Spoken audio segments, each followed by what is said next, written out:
Sikuan. Kita daw nananap. Sikuan. Kita daw nananap. Misito naman sa usapan si John Riel Casimero. Sino yun? Hindi mo kilala yun? Hindi ko kilala yun. Okay, next. Mga kapenyo, tirahin na natin itong may init na issue ngayon. Pasok, intro!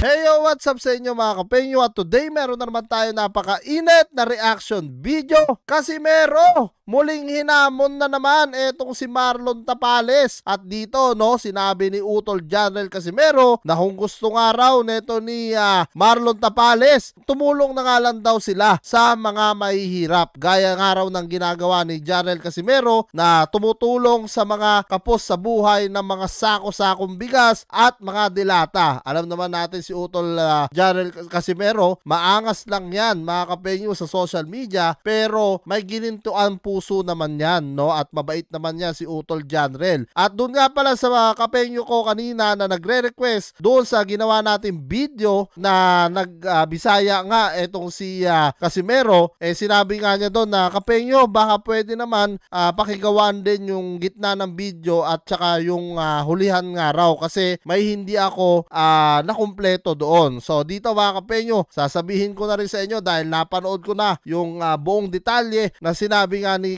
Casimero rito. At doon mga kapenyo na talagang sinasabi ni Casimero ron na bata pa lang pala sila nung wala pa silang pangalan noon sa boxing, magkasama at magka-sparring na sila ng 4 rounds, no? At doon sinabi rin ni Casimero na nakatsamba lang naman talaga etong si Marlon Tapales kung bakit nga siya nagkaroon ng belt, no, or nakalaban niya si Naoya Inoue. At sinabi rin ni Casimero ron na huwag masyadong mapagmataas dahil nakatsamba ka lang naman daw, no? At bukod doon, sinabi rin nga ni General Casimero na talagang nag-iba na nga raw ang ugali neto ni Marlon Tapales simula nga raw makakuha ng title belt to.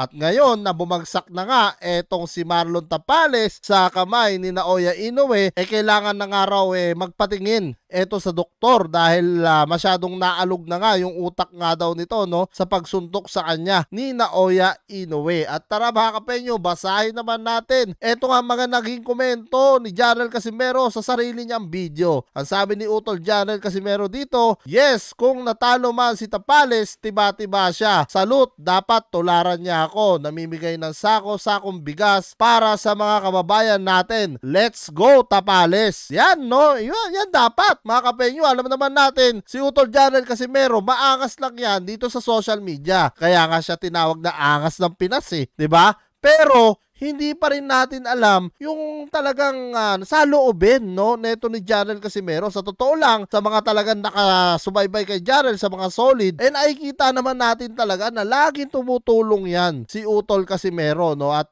kahit ganyan lang yung tao na yan, kahit maangas yan, may ginintuan puso po yan mga kapenyo. Yan dapat yung gawin nga neto ni Marlon Tapales, no? Tumulong na lang silang dalawa. Alam mo yon, yung mga ganito parang hindi na dapat sila talaga magtalo. Tsaka, naging opinion lang naman ni Casimero yon mga kapenyo. Real talk opinion lang naman ni Casimero yon na medyo nasaktan nga etong si Marlon Tapales. Kaya niya rin siguro nasabing hindi niya kilala etong si Cuadro Alas. At dito, basahin natin yung pangalawa. Dito, no, sinabi rin ni Cuadro Alas, hindi lang bigas ipamimigay niya kasi malaki-laki kita niya. Pwedeng higitan pa niya ang mga pinabigay ko. No, puta, talagang hinahamon ngayon, no, neto ni Cuadro Alas etong si Tapales na tumulong nga raw sa mga kapwa Pilipino natin. At talagang kung gusto nga raw ni Tapales, no, pwede pa niyang higitan dahil nga totoo naman yon, malaki-laki talaga ang kinita niya kay Naoya Inoue, no. At dito pangatlo, sinabi naman ni Cuadro Alas ulit, share nyo sa mga gusto ng GCash sa iba na hindi pa nabigyan. So yan mga kapenyo, yung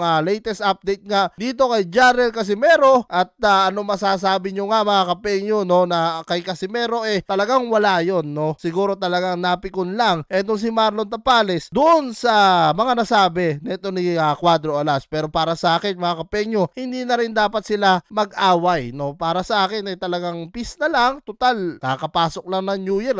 Gusto mo ba na may kaaway ka, di ba? Pangit nga naman din tingnan. Lalo na pala magkababata pa sila at sabay sila, no, na nag-i-sparring nung araw nung mga wala pa silang pangalan. So mas mainam na maging goods na lang sila at saka mga pambato natin to pambato natin sa boxing, no? Hindi dapat talaga nagsasabong to. So kung kayo tatanungin ko mga kapenyo, ano nga magiging komento nyo rin dito sa naging pahayag ni Jarrell Casimero. Comment nyo na lang down below lahat ng mga opinion nyo mga kapenyo at lahat po yan mababasa ko. Maraming salamat mga kapenyo at kita-kita na tayo sa susunod kong reaction videos.